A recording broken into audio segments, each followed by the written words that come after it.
Bonsoir, bonsoir à toutes, bonsoir à tous. J'espère que vous allez bien, que vous nous regardez bien.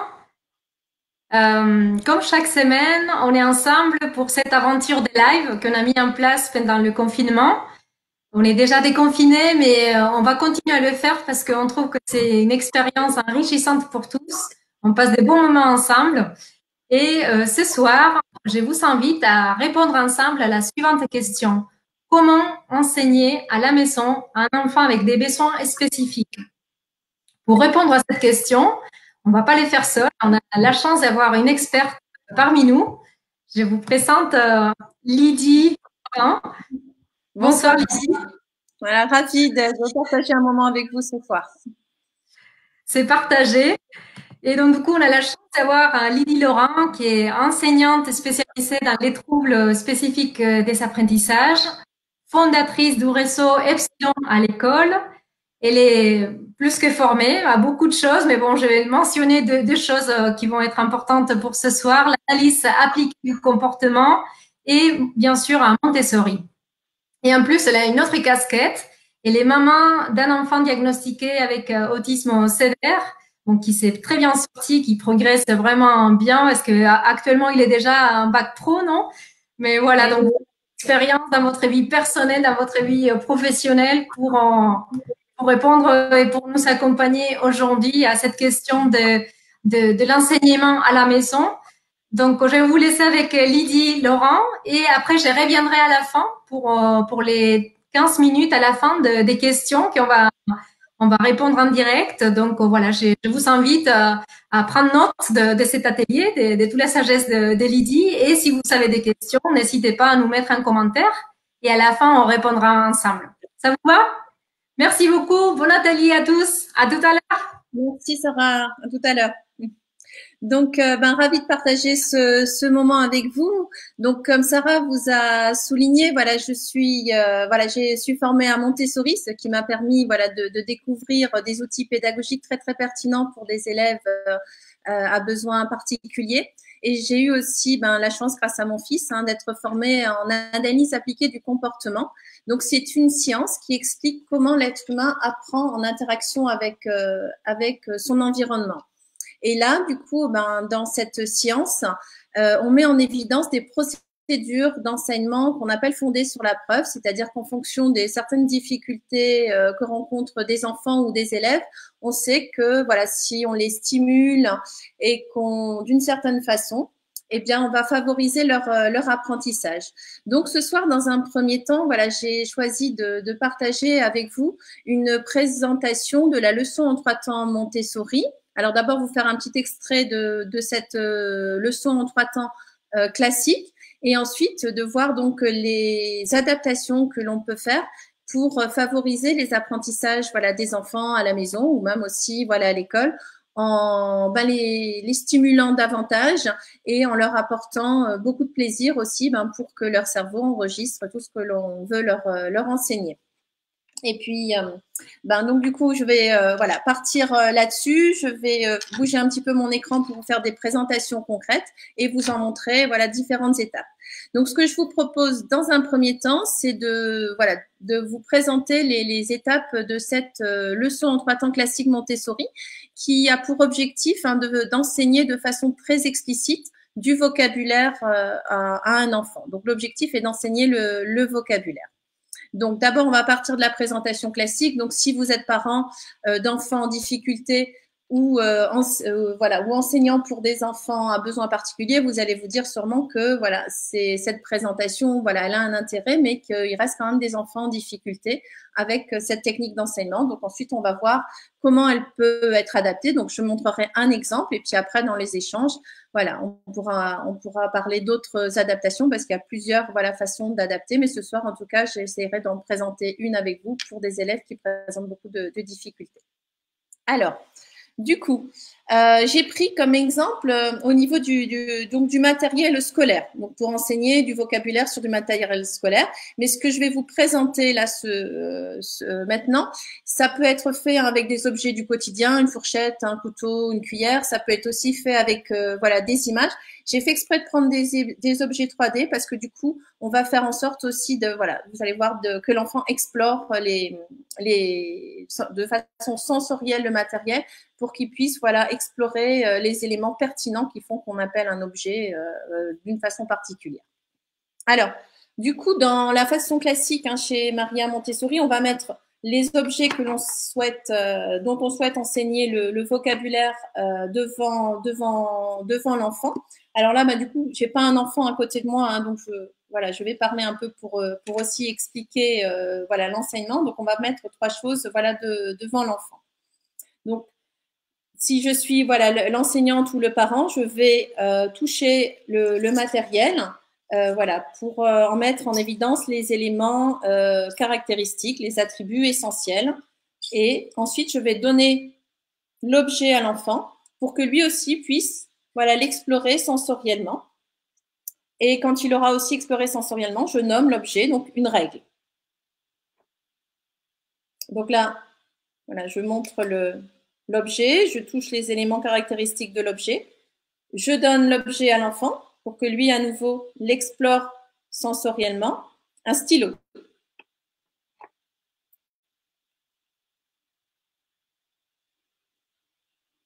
Donc l'enfant réexplore lui aussi sensoriellement, un ciseau. Donc ça, c'est le premier temps. Donc il y a un enseignement explicite du vocabulaire. Voilà, on ne commence pas par demander à l'enfant s'il sait ce que c'est, on lui donne l'information de façon très claire. Puis, ensuite, le deuxième temps, on va l'interroger en lui demandant de montrer, pour voir, voilà, de montrer par exemple le stylo. Et l'enfant nous pointe le stylo. Montre-moi le ciseau. Montre-moi la règle. Voilà. Les enfants qui n'ont pas de difficulté, en général, réussissent bien cette étape-là. Et le troisième temps consiste à demander à l'enfant de nommer les objets. On peut aussi voilà, leur changer un petit peu de position. Qu'est-ce que c'est? Des ciseaux. Qu'est-ce que c'est une règle? Qu'est-ce que c'est un stylo? Donc voilà, l'enfant répond correctement. Et ensuite, on lui dit tu t'entraîneras. Et donc du coup, il peut s'entraîner lui-même à retrouver ce vocabulaire. Donc ça, c'est sans adaptation. Alors pour des enfants en difficulté, on a besoin d'adapter. Donc je vais partir de cas d'enfants qui ont vraiment beaucoup de difficultés pour voir comment on peut adapter cette leçon en 3 temps et favoriser leur apprentissage. Donc déjà, pour utiliser cette leçon en 3 temps avec des enfants en difficulté, il faut vérifier, ça peut se faire par exemple auprès d'une neuropsychologue, s'ils ont bien une mémoire de travail de 3 éléments. Du coup, on va leur apprendre 3 mots nouveaux. Est-ce que voilà, c'est adapté pour eux de travailler 3 mots nouveaux en même temps? Donc si ça c'est possible, on a ensuite la deuxième difficulté d'attirer leur attention sur le matériel. Donc il sera préférable, plutôt que de mettre les 3 objets en même temps sur la table, de les mettre seulement un par un sur la table. Et si moi je suis en train de le toucher et que l'enfant il est en train de regarder partout ailleurs sauf ce que je suis en train de faire, voilà, ce temps de présentation n'est pas très, très pertinent pour l'enfant. Donc, il faudrait plutôt le mettre tout de suite en action. Et dans ce cas-là, on va lui mettre tout de suite l'objet dans les mains. Et avec nos mains, voilà, on va pouvoir le guider son exploration sensorielle de l'objet. Et quand on voit qu'il aura touché les éléments importants de l'objet et qu'il aura porté son regard sur l'objet à ce moment-là, donc quand il y a un bon contact sensoriel, un tactile et un bon contact visuel avec l'objet, on lui nomme l'objet, le stylo. Ouais. Et puis on va mettre de côté cet objet et on va passer au deuxième. Du coup, l'espace de travail est très épuré et on ne présente qu'un objet à la fois pour vraiment attirer son attention sur les éléments pertinents voilà, de l'activité. Donc ensuite, voilà, on passe à un autre objet. Donc évidemment, si on est avec des ciseaux, on ne prend pas des ciseaux super coupants non plus parce que l'objectif n'est pas que l'enfant se blesse. Et donc, on va faire en sorte que l'enfant touche avec nous pour l'aider à explorer les parties pertinentes de l'objet. Et quand il aura son regard dessus, des ciseaux. Donc là, pareil, on le fait toucher avec nous. Hein, donc du coup, on peut mettre nos mains sur voilà, sa main et l'aider à explorer. Et donc, une règle. Donc, pareil, si jamais on a une petite chose à laquelle il faut faire attention, si on travaille avec des enfants, par exemple, qui ont qui font beaucoup de stéréotypies avec le matériel, on ne laisse pas les stéréotypies se développer avec le matériel pédagogique, parce qu'après, ça peut devenir envahissant et le matériel pédagogique peut perdre de son intérêt. Donc, en tout cas, voilà, si l'enfant a besoin de faire des stéréotypies pour être plus détendu, pour se concentrer, on voit comment on gère ça autrement. Mais pendant la leçon, il n'y a pas, en tout cas, avec le matériel pédagogique, on ne fait pas de stéréotypies, c'est avec d'autres choses aussi, hein, pour pouvoir que le matériel pédagogique puisse garder son intérêt, en fait, voilà, pédagogique pour l'activité. Donc, on lui a présenté, voilà, de façon un à un, chaque objet, hein, en faisant en sorte qu'il touche vraiment les éléments pertinents de l'activité pédagogique, qui porte son regard sur ces éléments.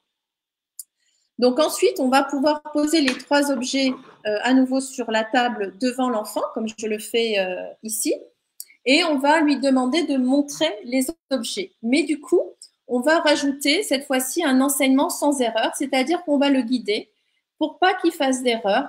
Et on va l'encourager verbalement, en tout cas s'il est sensible à l'encouragement verbal, ou en lui mettant des jetons aussi, si voilà, il sait si pour lui le jeton signifie est compréhensible qu'il fait bien, pour pouvoir voilà l'encourager dans ses efforts, mais on le met en réussite. Donc, si je suis au 2e temps, je vais lui dire, par exemple, montre-moi la règle, et avec ma main, je l'aide pour qu'il puisse montrer la règle. Et je fais, waouh, génial! Tu me montres le ciseau? Super! Tu me montres le stylo? Oui! Donc là, voilà, on va l'aider à fournir la bonne réponse. Donc ça s'appelle un enseignement sans erreur. Et ça, c'est valable pour des enfants qui ont vraiment beaucoup de difficultés en termes de communication, hein, qui ont du mal à acquérir leur langue maternelle. C'est valable aussi pour des enfants qui ont eu beaucoup d'échecs d'apprentissage, donc ils sont énormément stressés par tout nouveau apprentissage, ou des enfants qui présentent beaucoup de comportements problèmes dès qu'ils sont dans une situation d'apprentissage. Ça va voilà, permettre de les détendre, d'être en réussite. Et c'est pareil par rapport à la formation classique Montessori, on rajoute des encouragements parce que pour ces enfants, en fait, on va dire que le plaisir naturel qu'ont certains enfants n'existe pas. Et s'il n'y a pas de plaisir, il n'y a pas d'apprentissage.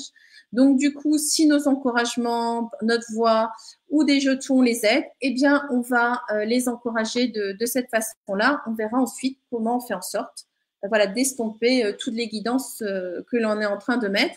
Et ce qu'on appelle aussi de provoquer ce plaisir de façon artificielle, hein, on appelle ça du renforcement en analyse appliquée du comportement. On fera aussi en sorte de revenir à quelque chose de naturel hein, à la fin. C'est parce que naturellement l'enfant n'a pas de plaisir qu'on va provoquer du plaisir pour que son cerveau apprenne des choses.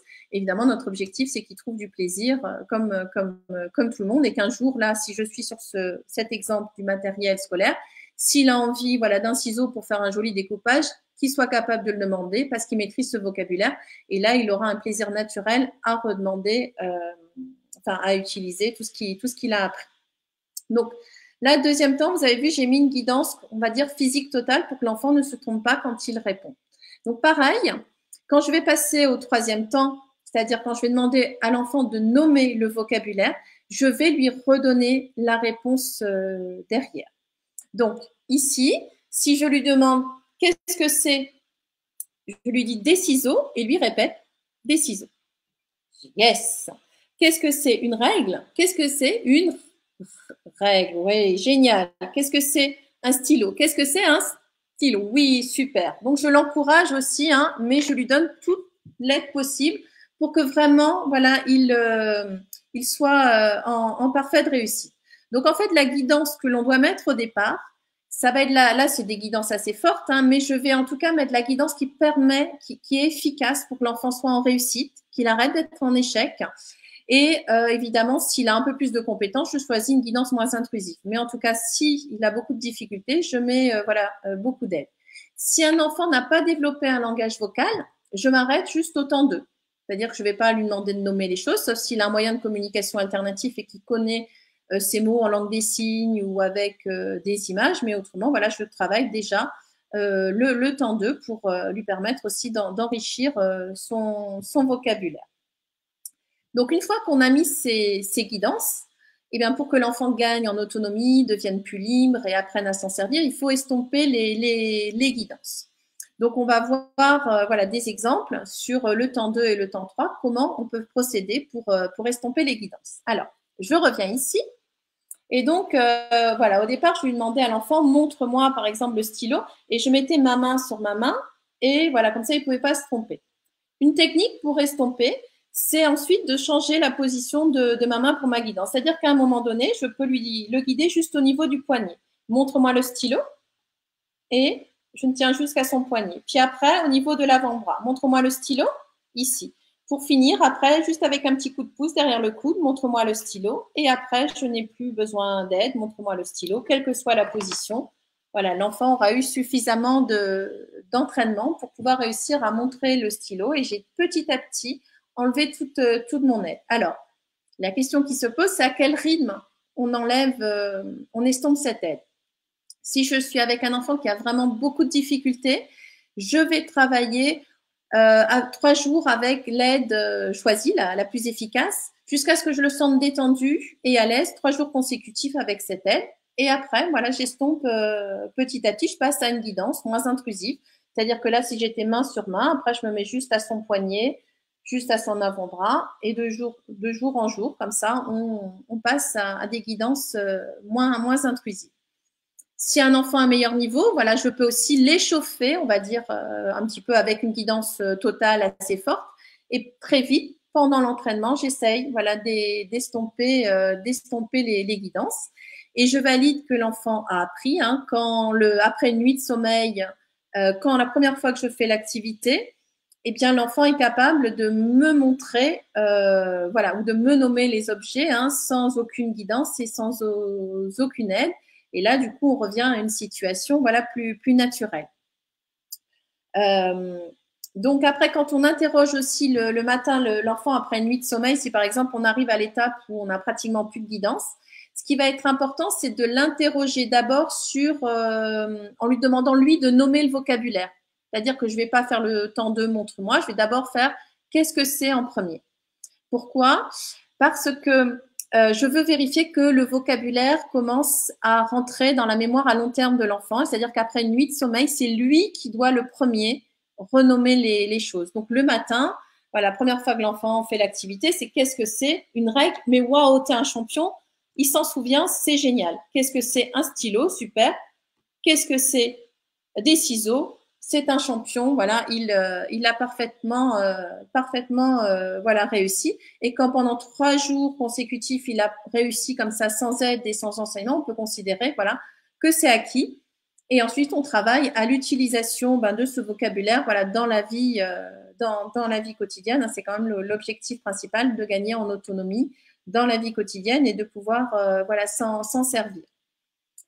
Il y a une petite difficulté qui peut aussi se présenter que j'ai oublié de vous en parler. Pour un enfant, par exemple, quand on va lui demander au temps 3 qu'est-ce que c'est un stylo, et en fait, l'enfant, il répète la question et la réponse. Donc après, il apprend, dès qu'il voit ça, il dit qu'est-ce que c'est un stylo. Donc là, c'est pas adapté non plus. Alors pour ces enfants, dans ce cas-là, vaut mieux enlever la question qu'est-ce que c'est hein, et voilà, on leur présente et on dit un stylo et qu'il voilà, nous imite. Mais vu qu'à l'école, on doit apprendre à répondre à des questions, on va introduire ensuite, une fois que l'enfant saura dire un stylo, en répétant derrière nous, on va introduire la question, mais au départ en chuchotant. Qu'est-ce que c'est? Des ciseaux, voilà, pour pouvoir introduire aussi la question et qu'il s'habitue voilà, à répondre à des questions petit à petit. Donc ça, c'était un point, une situation qu'on peut assez régulièrement voilà, rencontrer. Alors ensuite, tout ce qui concerne, on a dit donc ça c'est la stimulation. Donc vous avez vu pour les stimuler, on apporte des guidances qui lui permettent d'être en réussite hein, pour qu'il se sente plus détendu, plus confortable. Et on estompe ensuite voilà, ces guidances petit à petit de façon très, très stratégique.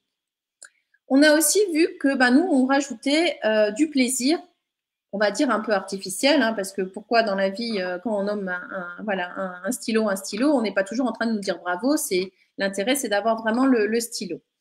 Donc, tant que l'enfant est en apprentissage, hein, et au départ et que c'est difficile, on va ajouter, dès qu'il fait quelque chose, hein, on déclenche son plaisir par des félicitations, par des jetons, voilà, par des stimulations visuelles. Il faut déclencher dans son cerveau le circuit de la récompense. C'est ce qui fait que son cerveau va enregistrer les bonnes informations. Mais ensuite, voilà, il faut estomper. Donc, quand l'enfant a réussi pendant 3 jours, voilà, l'activité le matin au réveil, et bien du coup, après, vous n'allez pas le féliciter systématiquement à chaque fois qu'il dit qu'est-ce que c'est un stylo ou montre-moi voilà le stylo. Il n'aura pas un bravo systématiquement. Vous allez mettre un bravo en moyenne une fois sur 2, puis ensuite une fois sur 3, jusqu'à arriver à une fois sur 10, où on va retrouver quelque chose de plus naturel. Et puis ensuite, vous allez beaucoup observer et lui créer des opportunités pour qu'il ait besoin de se servir de ce mot-là dans la vie quotidienne. Voilà. Vous allez lui dire, tiens, on fait un dessin, et puis vous lui donnez la feuille, et puis vous évitez de mettre le stylo. Et puis voilà, vous le pointez devant, et puis dès qu'il vous dit, ah, le stylo, ah, tu veux le stylo? Ben écoute, voilà, je te le donne.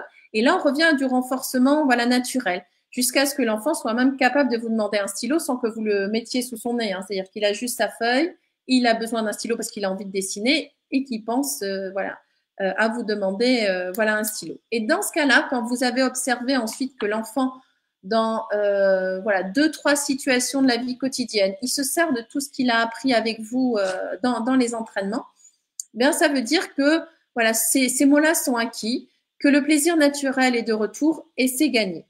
Donc voilà, par rapport à, on va dire, les procédures classiques qu'on présente dans les formations Montessori hein, pour des enfants qui n'ont pas de difficultés, on voit que là, on a besoin d'ajouter beaucoup plus de stimulation, donc c'est-à-dire de mettre des guidances et de les estomper, de provoquer le plaisir de façon artificielle avant de retrouver le plaisir naturel. Mais si on lit les quelques passages que Maria Montessori a laissés sur son expérience avec les enfants à besoins particuliers, elle dit que voilà, il y avait besoin de davantage de répétitions, qu'elle pense que c'est sa voix qui les stimulait, qui les incitait à s'entraîner. Voilà, chose que pour des enfants ensuite sans difficulté, elle a vu que ils avaient ce moteur de l'apprentissage naturellement en eux. Et donc, voilà, toutes ces adaptations vont permettre voilà, aux enfants à besoin particulier aussi d'apprendre. Donc, voilà, l'enseignement sans erreur. Donc, trouver les guidances efficaces et les moins intrusives possibles au départ, les estomper, utiliser du plaisir, on va dire artificiel et revenir au plaisir naturel. Ça fait partie, voilà, de procédures d'enseignement hein, fondées sur la preuve. Et comme je vous ai dit, ça s'utilise, ce que je vous ai présenté, hein, pour des enfants, voilà, qui ont vraiment beaucoup de difficultés, donc qui ont des difficultés à communiquer, qui ont eu beaucoup d'échecs d'apprentissage et qui ont des comportements problèmes. Voilà. Donc il existe comme ça vraiment, voilà, les sciences, on va dire, de l'apprentissage mettent vraiment en évidence ces procédures d'enseignement. Et moi, je trouve ça, voilà, assez fantastique parce qu'en tant que parents ou professionnels, ça nous donne des pistes pour vraiment, voilà, faire en sorte que les enfants apprennent dans de bonnes conditions, avec plaisir et qu'ils progressent. Il y a un mouvement qui est né dans les pays anglo-saxons et qui commence à arriver en France. Maintenant, on parle de proposer aux enfants des enseignements ou une éducation efficace fondée sur la preuve. Et voilà, je trouve ça voilà assez chouette. Et en même temps, si ça permet de dépasser aussi toutes les guerres hein, qu'il peut avoir entre telle pédagogie est meilleure qu'une autre, la science aujourd'hui peut nous permettre justement d'avoir un regard un peu plus pertinent là-dessus. Et c'est de se dire ce qui est important, c'est de trouver pour chaque enfant les procédures d'enseignement, les outils pédagogiques hein, qui leur seront les plus adaptés, les plus efficaces. Voilà, c'est vraiment ça l'objectif. Et quand on est dans cette démarche, je crois qu'il y a beaucoup d'enfants qui peuvent progresser. Donc voilà pour la petite présentation que je voulais vous faire voilà ce soir. Donc je pense qu'on va pouvoir retrouver Sarah. Et puis voilà, je vais pouvoir répondre à vos questions, voilà, soit sur voilà par rapport à vos autres besoins ou sur ce que je viens de vous présenter. Voilà, je suis là à votre écoute pour échanger avec vous. Merci Lydie pour cette présentation en 3 temps. C'était vraiment clair et concret comme la méthode Montessori. Une question sur les contacts physiques. Vous savez vraiment expliquer que au début, voilà, c'est la poignée, après progressivement. Il avait une question d'un parent qui disait il a certains enfants, notamment les enfants des troubles autistiques, qui n'apprécient pas le contact physique. Voilà, Comment tout à fait. avec ce type d'enfant. Ouais. Alors, du coup, justement, je n'ai pas parlé. On a un ensemble de prérequis qui sont nécessaires pour travailler les apprentissages académiques. Et donc, du coup, pour des enfants qui présentent de l'autisme, on a deux difficultés. Donc, c'est des enfants aussi souvent qui ont un déficit au niveau de l'imitation. Donc, à la rigueur, si c'est un enfant qui n'a pas de déficit en imitation et qui n'apprécie pas le toucher, forcément, on peut passer par l'imitation. Et donc, du coup, on est plus dans un enseignement traditionnel comme pour les enfants ordinaires. Mais s'il y a un gros déficit en imitation, en fait, et qu'on ne peut pas le toucher, là, c'est très compliqué de rentrer dans des apprentissages. Donc, du coup, ce qu'on fait, c'est qu'on va travailler beaucoup l'habituation. C'est-à-dire que voilà, l'enfant, on va commencer juste par le toucher. Alors, il y a deux pistes. On va faire en sorte qu'il s'habitue à notre toucher et qu'il ait plaisir quand on le touche. Et là, on peut travailler aussi avec des ergothérapeutes ou des psychomotriciennes pour savoir voilà s'il vaut mieux si c'est un enfant qui préfère des pressions légères ou des pressions fortes, par exemple. Et du coup, on peut adapter comme ça la façon dont on va le toucher, mais on va avoir besoin de le guider physiquement. S'il n'a pas d'imitation, c'est une façon de pouvoir l'aider à rentrer dans les apprentissages. Donc, du coup, on travaille l'habituation au toucher, quitte à adapter cette façon de le toucher. Et ça, pareil, ça peut s'apprendre un petit à petit. Voilà, l'enfant peut s'habituer à être touché et à être guidé. Merci. Il y avait une maman qui parlait de pas la difficulté à acquérir les vocabulaires, sinon à l'utiliser. C'est-à-dire que l'enfant avait déjà les vocabulaires, mais comment le faire pour l'utiliser? Vous avez donné un exemple, mais je sais pas si vous avez d'autres pistes. Voilà. Alors, c'est vrai que... Ah, pardon. Oui, là, on a... Oh, je mange un bruit bizarre. Ça passe bien? Oui, je vous entends bien. D'accord.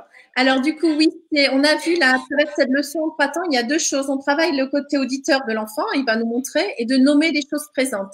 Mais après, dans la vie quotidienne, ce qu'on va faire, c'est provoquer des situations. Donc, par exemple, une des choses importantes à faire, parce qu'il y a des enfants comme ça qui ont de la dysphasie, de l'autisme, qui peuvent nommer plein de vocabulaire, comme c'est dit, et aucune utilisation dans la vie quotidienne.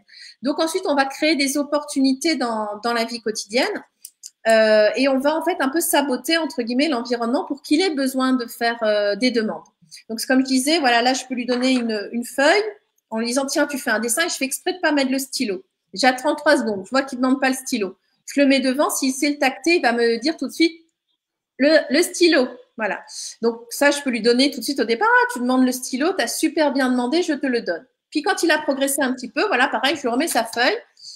1, 2, 3, il ne demande pas, j'attends 5 secondes, il ne demande pas toujours, donc je lui remets devant, il me dit le stylo. Ok, et je le remets derrière mon dos. Et je dis, et qu'est-ce que, voilà, et après je peux attendre à nouveau, et là, en général, il va me faire le stylo. Voilà. Et je fais exprès de ne pas remettre la question, qu'est-ce que c'est? Parce que c'est pas ça qui doit déclencher sa demande, c'est son envie de dessiner. Et du coup, voilà, on fait plein de petits sabotages comme ça, entre guillemets, hein, mais et du coup, on l'aide hein, dans la vie quotidienne.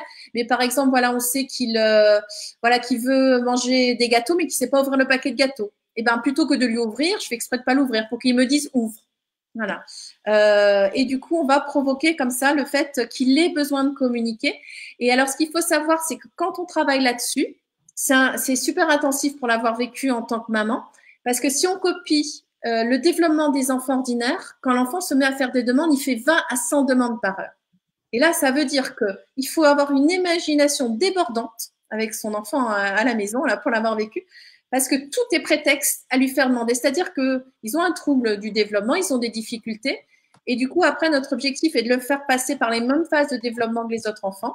Donc, du coup, on crée plein d'opportunités comme ça au quotidien. On cache tout, on enlève, voilà, il fait un puzzle, on enlève une pièce du puzzle, plein de choses comme ça. Et petit à petit, ça se met en place. Mais il faut savoir, hein, il faut provoquer entre 20 et 100 opportunités par heure. Je donne le chiffre parce que ça donne, voilà, on dit que c'est un trouble, enfin, toutes ces difficultés-là, c'est envahissant pour l'enfant, mais c'est envahissant pour la famille aussi.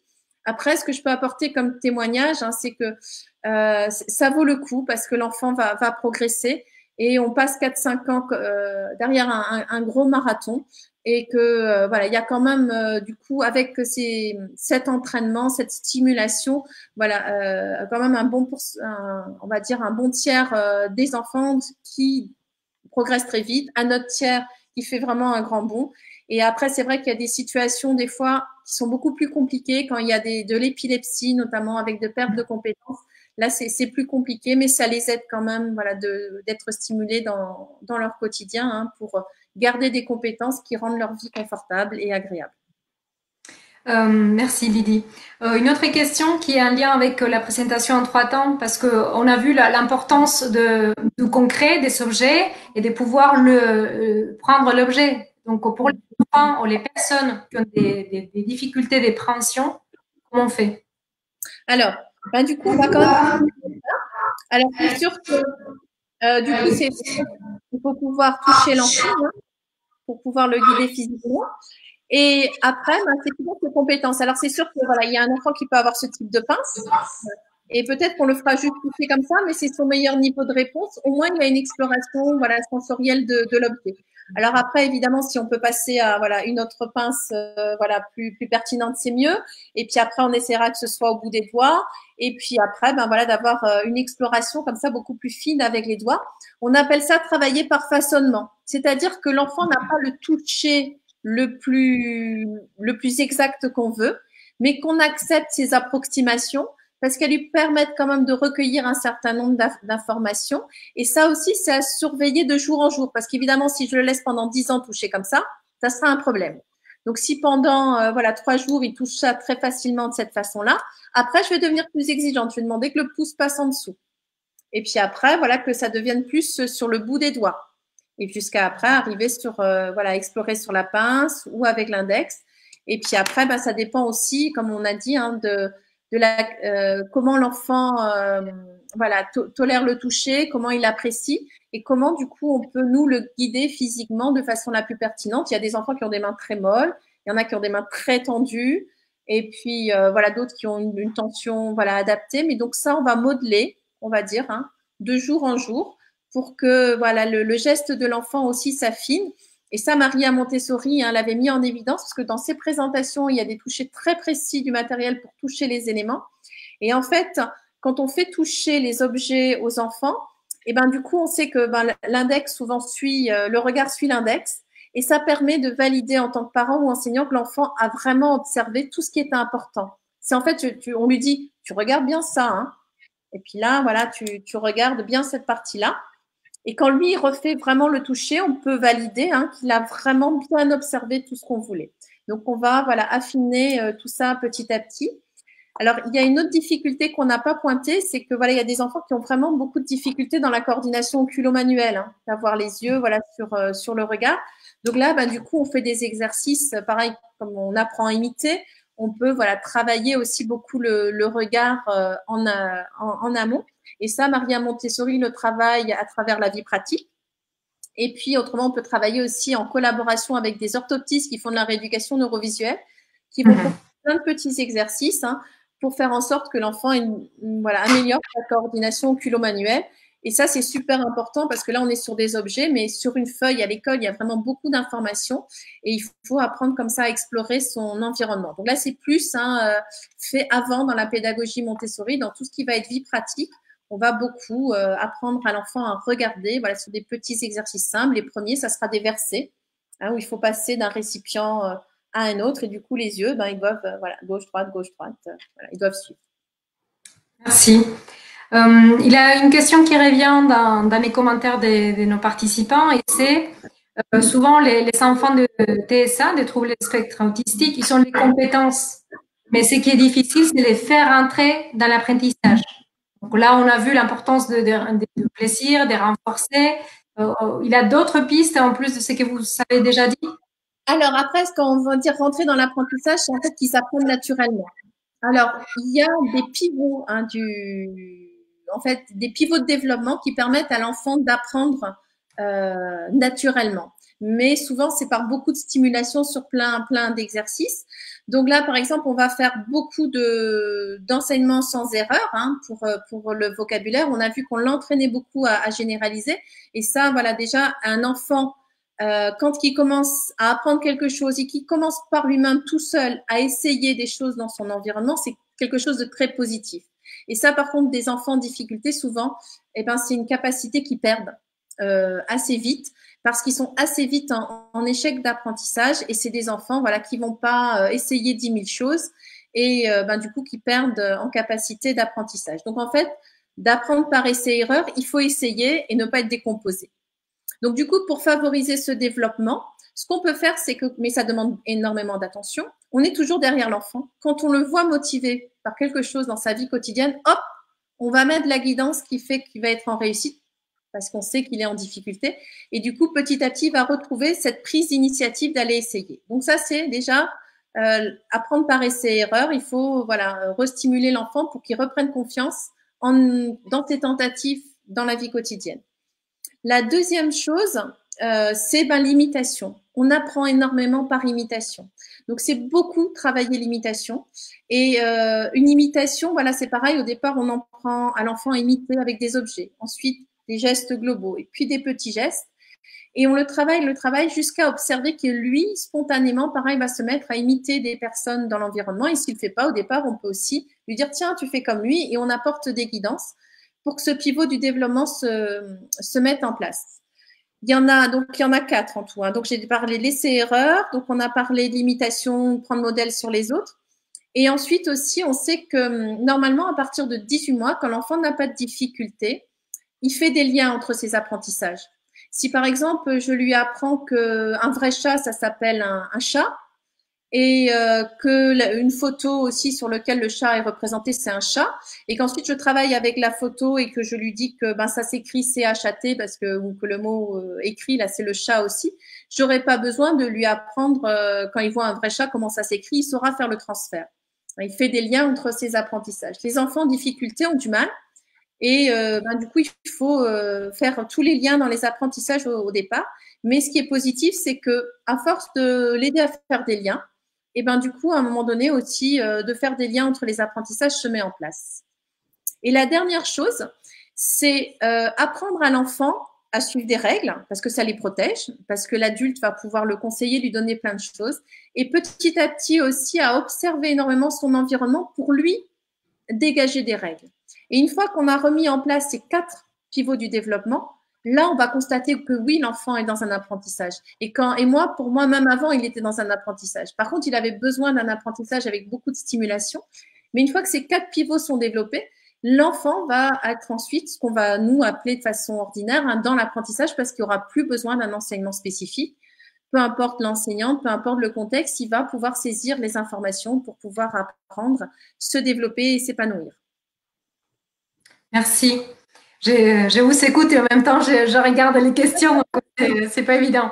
Je voulais aussi reprendre une question qui revient souvent, c'est la concentration. C'est-à-dire, l'enfant, dans les questions et commentaires, il avait des tout. Il avait d'un enfant hypotomique, une autre avec trouble de l'attention. Voilà. Il a différentes situations qui font que la difficulté à se concentrer est là. Oui. Alors, donc du coup, voilà, déjà c'est de bien identifier qu'est-ce qui va aider l'enfant à se concentrer.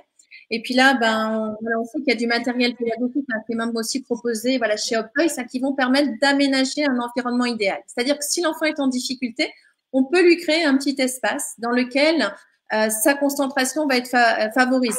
C'est déjà une première chose.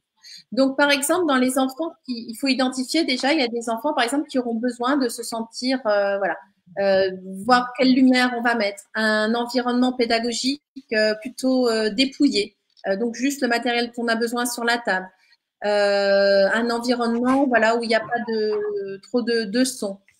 Et puis, est-ce qu'il a besoin d'être contenu? Donc, du coup, peut-être une chaise avec des accoudoirs. On peut utiliser des petits couvertures lestées, mais avec conseil d'une ergothérapeute sur le enfant, bien sûr, tout ça. Donc, de voir un gilet lesté, dans quelles conditions lui va apprendre. Et puis, au contraire, des enfants qui ont besoin de bouger. Donc là, ça serait plus le coussin dinaire sur lequel il peut bouger, des élastiques, etc. Donc ça, c'est à la maison. Et puis, mais évidemment, à l'école, du coup, dans la classe, c'est pas toujours évident, mais on peut quand même aménager les choses. Il peut y avoir des casques anti-bruit, des petits paravents, Et puis voir qu'est-ce qu'on peut aménager aussi pour qu'il soit le plus confortable possible. Donc ça, c'est une façon de faire. Et après, petit à petit, quand il commence à avoir certains apprentissages dans ce contexte-là, on sabote, on met du désordre sur la table, on fait un peu de bruit quand on apprend. Et petit à petit, comme ça, il va s'habituer aussi à consolider ses apprentissages dans un environnement beaucoup plus difficile pour lui au départ. Et à s'adapter du coup à tous les environnements. Je vais donner aussi l'exemple d'une maman parce qu'elle avait été géniale sur ce coup-là. Son fils ne tolérait pas les bruits de la cour de récréation. Donc du coup, et il avait quand même très envie d'aller dans la cour de récréation avec les copains. On avait trouvé des aménagements pour qu'il puisse rester en classe, au calme, avec d'autres. Mais non, voilà, c'était insupportable pour lui au niveau auditif, mais il voulait y aller. Et du coup, elle a enregistré le bruit de la récréation et il adorait jouer à l'iPad. Et elle a dit, bah, écoute, quand tu joues à l'iPad, parce que ça, c'était facile pour lui, je fais un peu le bruit, pas très fort, hein. Elle avait enregistré le bruit de la récréation.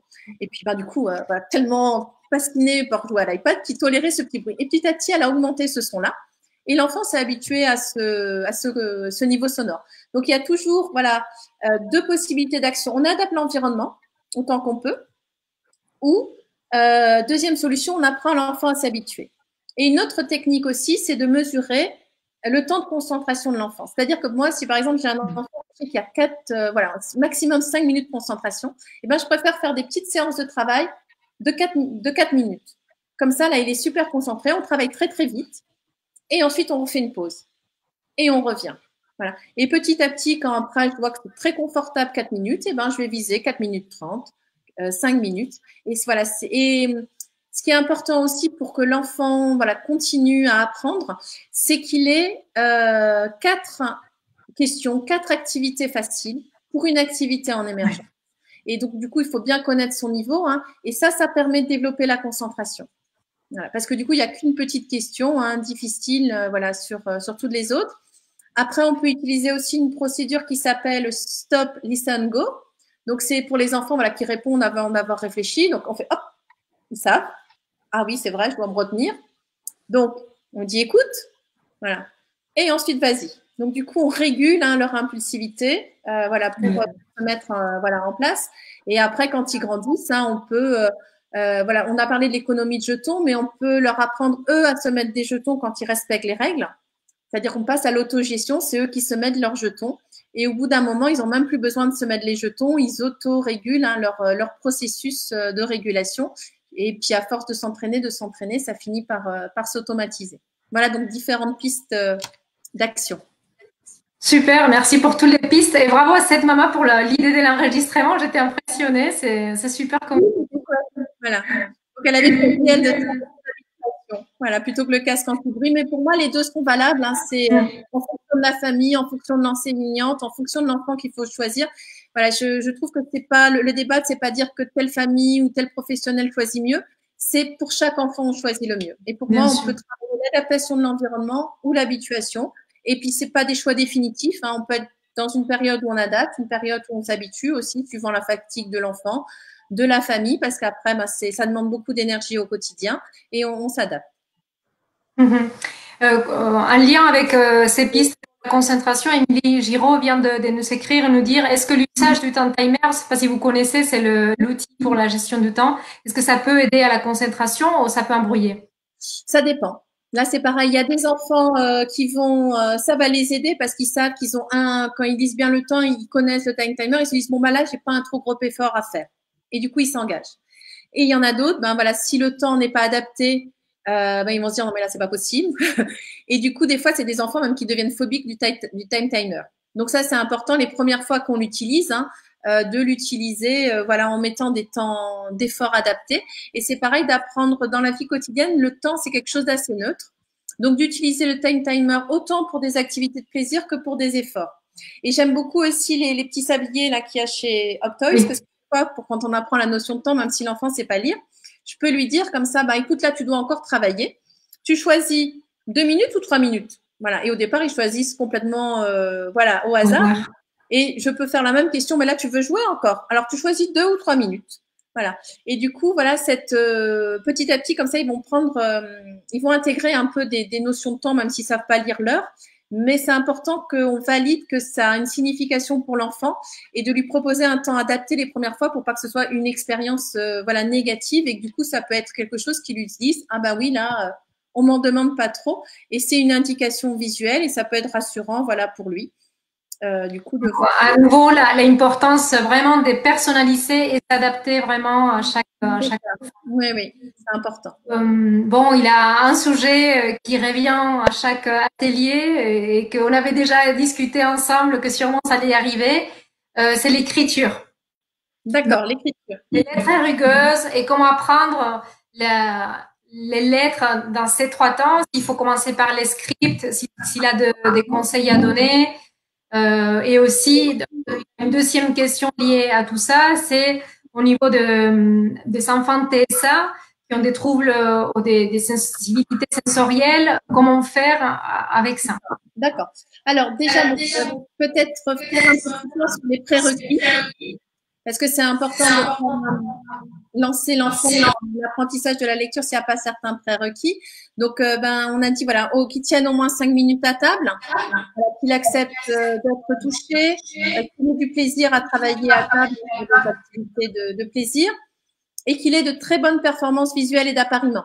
Parce que du coup, de discriminer des lettres et de savoir qu'elles ont un son, voilà, c'est des tout petits signes graphiques. Si vous imaginez dans votre tête le R majuscule et le B majuscule, il n'y a qu'un petit trait qui fait la différence entre les deux, hein, ou le A script et le O.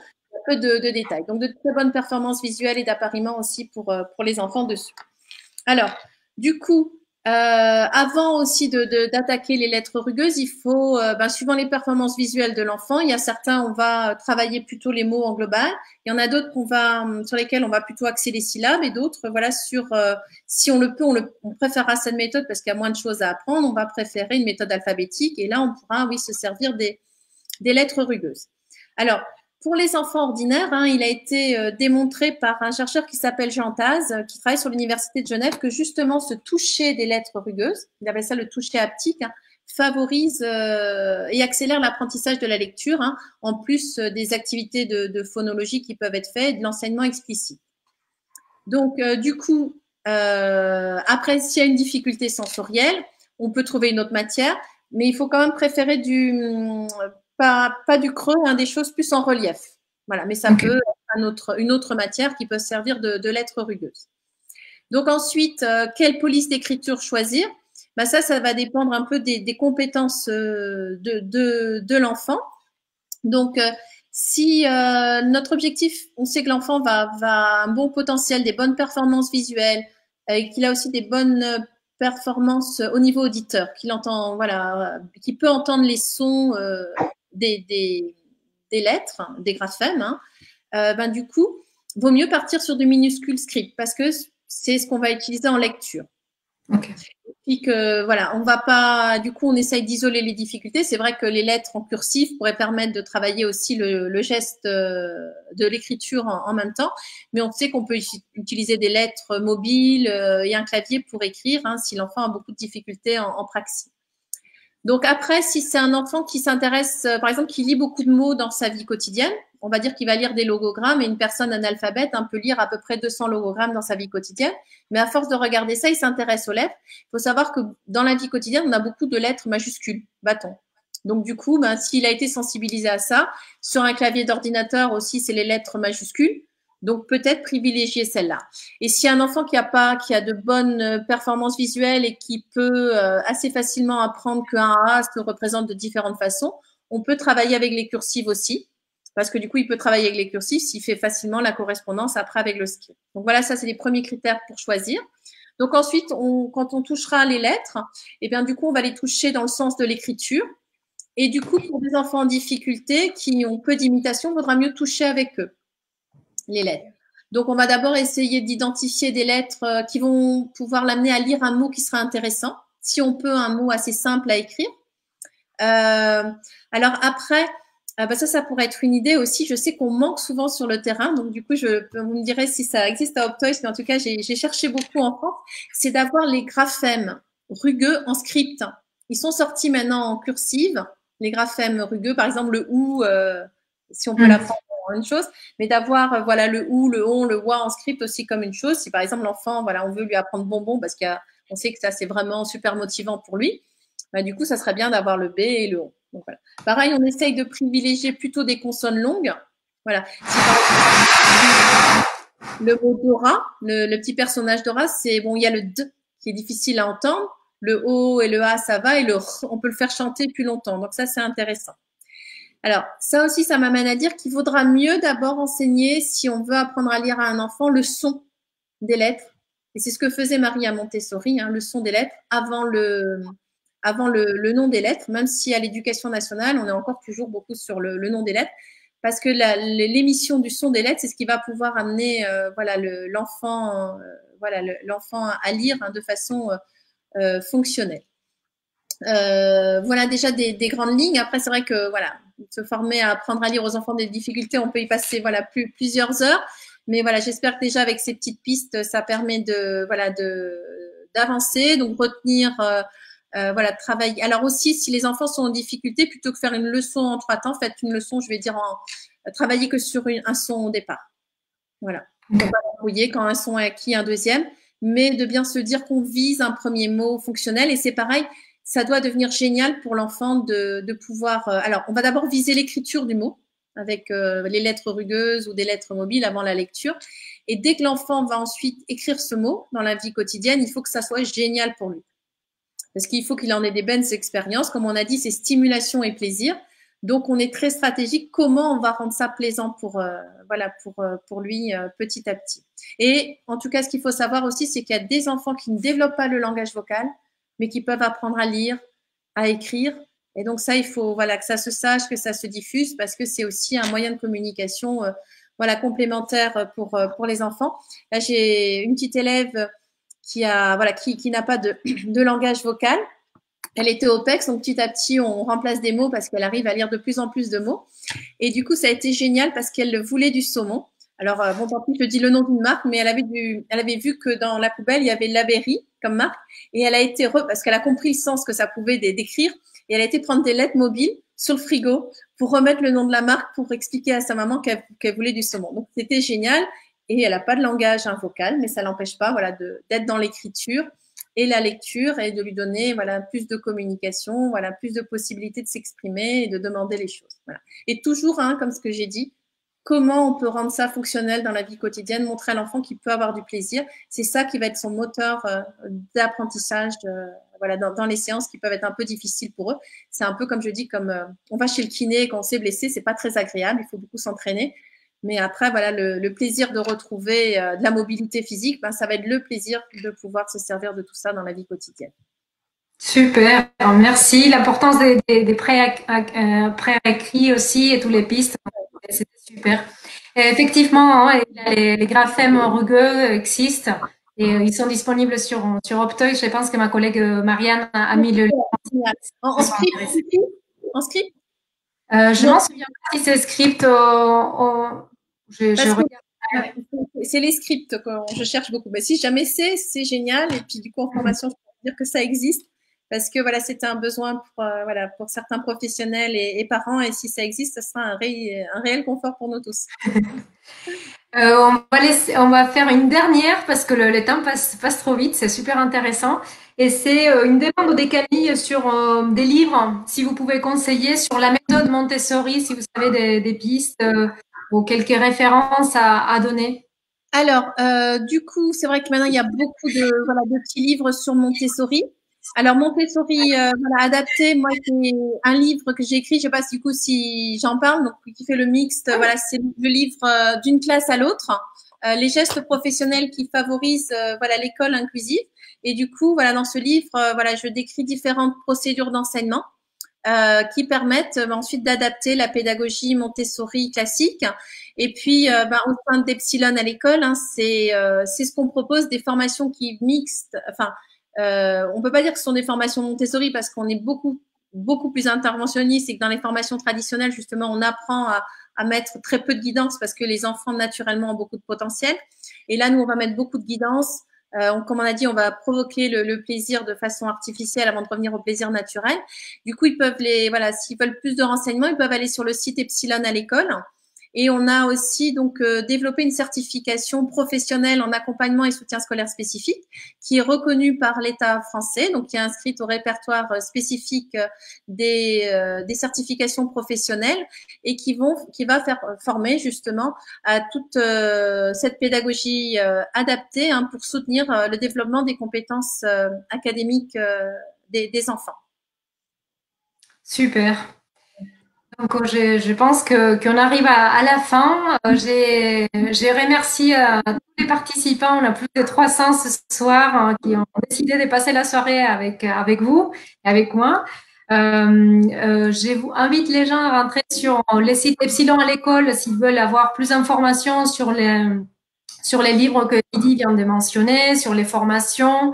Et bien sûr, entrez sur optoys.fr si vous avez besoin des outils. Ma collègue Marianne me confirme qu'ils sont en coursive les lettres et qu'ils sont disponibles sur notre site internet. Et on fera un billet de blog en récapitulatif avec tous les bons conseils, les bonnes pistes que vous nous avez données ce soir sur blogoptoys.fr. On fera un récapitulatif.